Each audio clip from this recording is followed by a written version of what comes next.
तो hello guys, आप सबका स्वागत है फैंटास्टिक स्टॉक मार्केट में। तो आज निफ्टी लगभग 110 पॉइंट नीचे और बैंक निफ्टी 350 पॉइंट नीचे बंद हो रही है।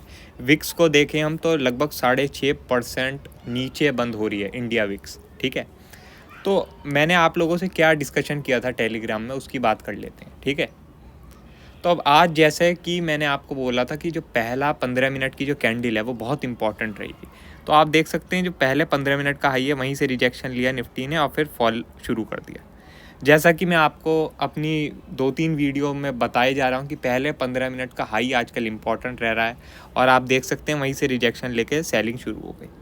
ठीक है, अब यहाँ पर क्या हुआ कि ये जो एक एरिया था, ये एक था आपका स्मार्ट मनी एक्टिविटी एरिया का, मतलब स्मार्ट मनी एक्टिविटी एरिया ने यहाँ पर कुछ इंडिकेशन दिया था कि यहाँ कुछ एक्टिविटी हुई है। ठीक है, तो इसके नीचे गया था तो हम सोच रहे हैं कि भाई एक तरीके की सेलिंग हो सकती है, मगर यहाँ मैंने आपको मना कर दिया था कि अगर इस लेवल के नीचे अब चला गया तो मैं सेल नहीं करूँगा।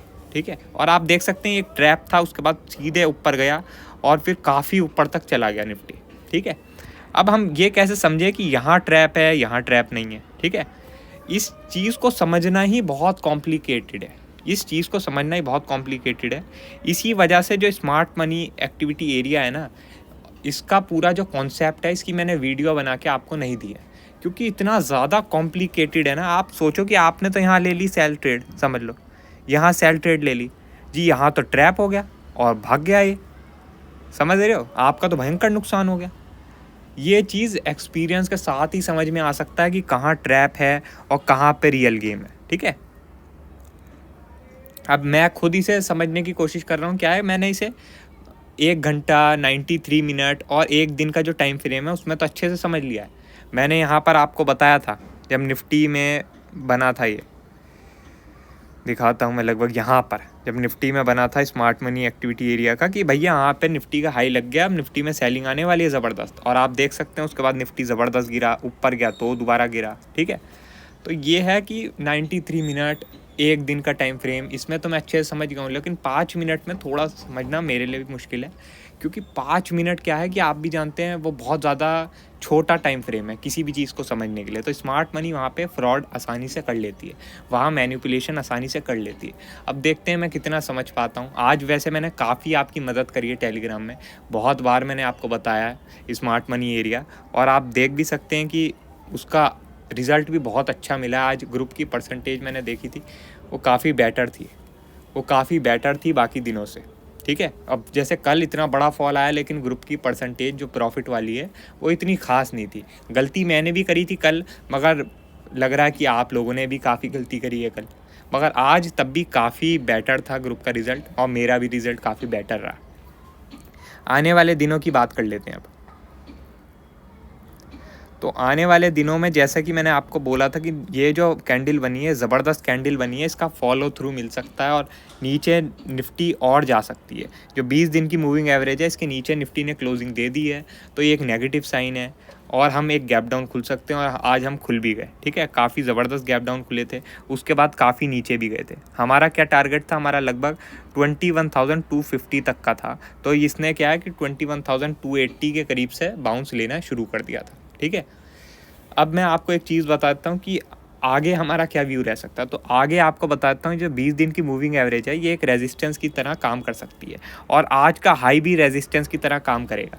अब समझ लो कल निफ्टी ऊपर जाती है, ठीक है, निफ्टी ऊपर जाती है, तो आपको ये देखना है कि आज का जो हाई है इसके ऊपर क्लोज कर रही है निफ्टी या नहीं। ठीक है, अगर इसके ऊपर क्लोज कर जाती है तो 20 दिन की मूविंग एवरेज तक निफ्टी आ सकती है। उसके बाद फिर आपको देखना है कि 20 दिन की मूविंग एवरेज के ऊपर निफ्टी क्लोज करती है नहीं। अगर निफ्टी 20 दिन की मूविंग एवरेज के ऊपर ट्रेड करने लगती है तब निफ्टी सारे खतरों से आज़ाद हो जाती है, मगर 20 दिन की मूविंग एवरेज के ऊपर ट्रेड नहीं करती है तो निफ्टी वापस से नीचे आ जाएगी, आपको बता देता हूँ मैं। और ये भी हो सकता है कि निफ्टी कल ऊपर जाए और ये जो हाई है आज का, जो कि है 21,560 580 के आसपास है, उसके नीचे वापस से आ जाए, जैसे आज आ गई थी। और उसके बाद फिर राम मंदिर का दिन है, उस दिन शायद से फ्लैट रह जाए निफ्टी, या जो भी, मतलब इन लोगों की मर्ज़ी होगी, हम तो नहीं जान सकते उस दिन ये लोग क्या करेंगे। मगर उसके बाद वापस से सेलिंग शुरू हो जाएगी। अगर निफ्टी ने ऊपर जाना है तो आपको बता देता हूँ कि 20 दिन की मूविंग एवरेज के ऊपर निफ्टी को निकलना बहुत ज़रूरी है, वरना निफ्टी इवेंचुअली आपको नीचे के टारगेट दिखा देगी। कम से कम आप जो है अब 21,200 का देखेंगे ही, और इसके बाद आप ये जो एक गैप बना हुआ है, यहाँ तो गैप नहीं है खैर, मगर मैं आपको ये लेवल बता देता हूँ कौन सा है। 21,000 भी नहीं, इससे भी नीचे के टारगेट मिल सकते हैं। ये जो गैप है, ये जो गैप है आपका, ये तो बहुत ही ज़्यादा हो जाएगा यार। रुको मैं देखता हूँ कुछ। चलो ऐसा करते हैं, पहले यहाँ तक की टारगेट ले लेते हैं, आपका 21,000 का लेवल। 21,000 तक तो आए, उसके बाद देखेंगे। मगर ये जो बड़े बड़े गैप हैं ये भी इवेंचुअली फिल होंगे ही। आने वाले दिनों में मैं आपको बता देता हूँ कि निफ्टी को अगर ऊपर जाना है तो 20 दिन की मूविंग एवरेज के ऊपर निकलना बहुत ज़रूरी है, वरना निफ्टी आपका ये जो सारे गैप बने हुए हैं ये धीरे धीरे करके सारे फिल करेगी, और आपका निफ्टी जो है मेरे हिसाब से मार्च तक सेलिंग में रह सकता है, मार्च तक। ठीक है, ऐसा नहीं होगा कि बजट कुछ अनोखा कर देगा या कुछ भी कर देगा। मेरे हिसाब से निफ्टी मार्च तक सेलिंग में रह सकता है। जो भी बाउंस आएंगे वो सब सेलिंग अपॉर्चुनिटी होंगे। मगर आपको बता देता हूँ, जैसे आज भी हमने सेल नहीं किया नीचे के लेवल में। नीचे के लेवल में मैंने आपको बताया कि HDFC बैंक का सेलिंग की तरफ इतना सपोर्ट नहीं रहेगा, तो बाइंग का मोमेंटम आ सकता है या थोड़ा मतलब हॉल्ट आ सकता है सेलिंग में। ठीक है, तो ऐसा नहीं है कि मैंने आपको बता दिया कि मार्च तक सेलिंग हो सकती है तो इसका मतलब डेली आप पुट बाय करने लगो। डेली मार्केट का अलग प्रिडिक्शन होता है, डेली मार्केट को अलग तरीके से ट्रेड किया जाता है। मगर एक पोजिशनली मैं आपको बता रहा हूँ कि अगर मार्केट को ऊपर जाना तो बहुत ही जल्दी ये 20 दिन की मूविंग एवरेज के ऊपर जाना होगा, वरना फिर मार्केट पोजिशनली वीक हो जाएगी। ठीक है, अब मैं बैंक निफ्टी की बात कर लेता हूँ। तो बैंक निफ्टी में आज बहुत ही ख़राब कैंडल बनी है, इसे मैं ख़राब ही बोलूँगा। एक तो बहुत ही इंपॉर्टेंट सपोर्ट जोन के नीचे बनी है। ठीक है, मगर क्या है कि एक वापस से एक अपसाइड का मोमेंटम आप लोग देख सकते हैं कल के दिन वापस से। अब ऐसा क्यों? ऐसा HDFC बैंक की वजह से, क्योंकि मैंने आपको बता दिया HDFC बैंक में एक हॉल्ट का सिग्नल बना है, एक हॉल्ट का, और आपने देखा भी उसका नतीजा कि बैंक निफ्टी लगभग 550 पॉइंट डाउन था, वो 350 पॉइंट डाउन बंद हुआ है। ठीक है, 200 पॉइंट की रिकवरी आई है नीचे से। तो जब तक HDFC बैंक का सपोर्ट नहीं मिलेगा तब तक और सेल नहीं आएगा। HDFC बैंक भी लगभग 3.5% डाउन था, वहाँ से 2.9% डाउन हुआ है, तो वहाँ HDFC बैंक में भी रिकवरी आई है। ठीक है, तो 1-2 दिन हो सकता है जो बैंक निफ्टी है वो यहाँ पर ऐसे ही कैंडलें बना दे, ऊपर जाए सेलिंग आए, नीचे जाए बाइंग आए। ठीक है, आपको एक चीज़ का ध्यान रखना है कि अगर क्लोजिंग मिल जाती है इस लेवल के नीचे, ये जो लेवल है आपका 45,500, मुझे लगता नहीं है इस लेवल के नीचे क्लोजिंग मिलेगी, क्योंकि जिस भी दिन इस लेवल के नीचे गया उस दिन ये जो गैप बना हुआ है ये पूरा गैप फिल हो जाएगा। ठीक है, आज मैंने जैसे आपको बताया था कि जो पहला 15 मिनट है, पहला जो 15 मिनट है वो बहुत इंपॉर्टेंट रहेगा। ठीक है, आप देख सकते हैं पहले 15 मिनट की जो कैंडल है वो ग्रीन बन गई। मैंने आपको बोला था जो पहला 15 मिनट है उसमें ये गैप फिल हो सकता है। अगर ये गैप फिल नहीं हुआ, ये गैप फिल नहीं हुआ तो जो पहले 15 मिनट का लो होगा वो सपोर्ट की तरह काम करेगा।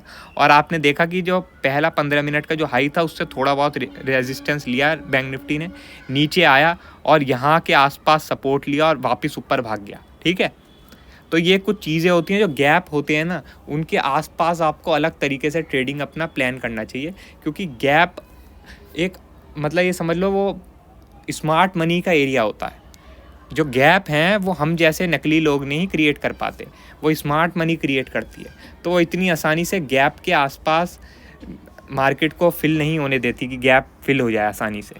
वो कोशिश करती है कि गैप फिल ना हो। ठीक है, वो कोशिश करती है कि आप जो गैप है वो फिल ना हो, और अगर गैप फिल होता है तो फिर वो उसकी जो पोजीशन है वो कटती हैं। ठीक है, उसकी पोजीशन कटती हैं तो मार्केट का जो स्ट्रक्चर है वो थोड़ा चेंज हो जाता है। इसलिए आपने देखा होगा कि कई लोग आपको बता रहे होंगे कि अब जब तक ये जो गैप है, ये जो गैप बना हुआ है इतना बड़ा, ये जब तक फिल नहीं होता तब तक जो बैंक निफ्टी है वो थोड़ा वीक रहेगा। वो इसी वजह से बोल रहे हैं, क्योंकि ये जो गैप हैं वो स्मार्ट मनी एरिया बन जाते हैं, और जब तक ये फिल नहीं होते हैं तब तक स्मार्ट मनी की पोजीशन ऑन रहती है। और स्मार्ट मनी कोशिश यही करती है कि जो जिस भी साइड गैप क्रिएट किया है उस साइड ही मार्केट रहे। ठीक है, तो बाकी और कोई अपडेट होगी हम आपको टेलीग्राम में बता देंगे। वीडियो अच्छी लगी हो तो लाइक कर देना, और चैनल पर नए हो तो सब्सक्राइब कर देना। आज के लिए बस इतना ही, थैंक यू।